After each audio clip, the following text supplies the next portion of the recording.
Ohio is a state with a rich history of strength. And I'm not just talking about the people, I'm talking about the cities here that have helped shape the very foundation of industry with some of the toughest materials on earth, iron and steel. From the earliest days of iron production to the rise of steel mills that powered the country, Ohio's role in manufacturing has left a lasting mark.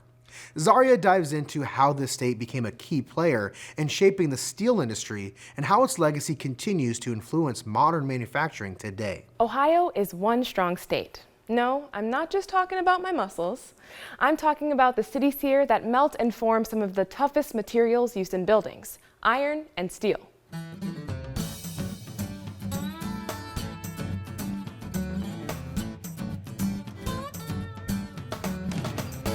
Steel is an alloy. An alloy is a mixture of metals, and in this case, steel is made mostly of iron. It's used to make everything from cars to cords.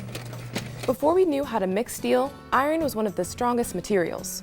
Ohio made iron way back in 1802, before the Civil War. That's when the state's first blast furnace opened near Youngstown.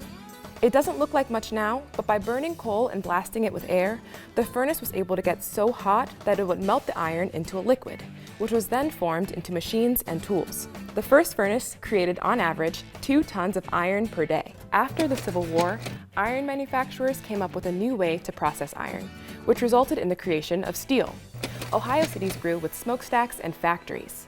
By the late 1800s, Ohio was the second largest producer of steel in the country. It became an identity for the people living in steel towns. This is my hometown. It's called Youngstown, and it's in the state of Ohio near the Pennsylvania boundary. In Youngstown, we make steel. We make steel and talk steel. Look down any street in town, and you'll see the mills at the end of it. There are 25 miles of them along the Mahoning River. Workers at the steel mills begin with iron ore, which looks like dirt, and melt it in the blast furnace. When the iron is hot enough, they mix it with the scrap metals and the other alloys to make it into strong steel.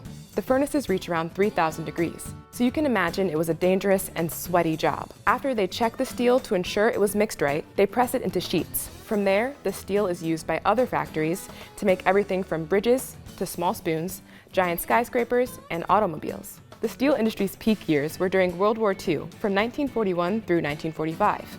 The American steel industry produced 427 million tons of steel. Much of this was used to make military items. But the industry could not stay strong forever. As other countries figured out how to make steel cheaper, factories here began to close. In 1977, one of the largest employers, Youngstown Sheet and Tube, closed a large part of their operations. 5,000 people lost their jobs on the day they called Black Monday. And from there, the rest of the factories began to close. While the steel industry in Ohio may not dominate as it once did, it remains a resilient and adaptive force. With a focus on innovation, environmental sustainability, and community, Ohio's steel manufacturing is forging a strong path into the future. Thank you, Zaria, and thank you for inspiring our writing question for this week. We'll have another career call out next episode, and we need your help coming up with interview questions. So, what would you like to know about working in the steel industry? Students, you can use our inbox form online or send us an email to newsdepth@ideastream.org to send in your questions.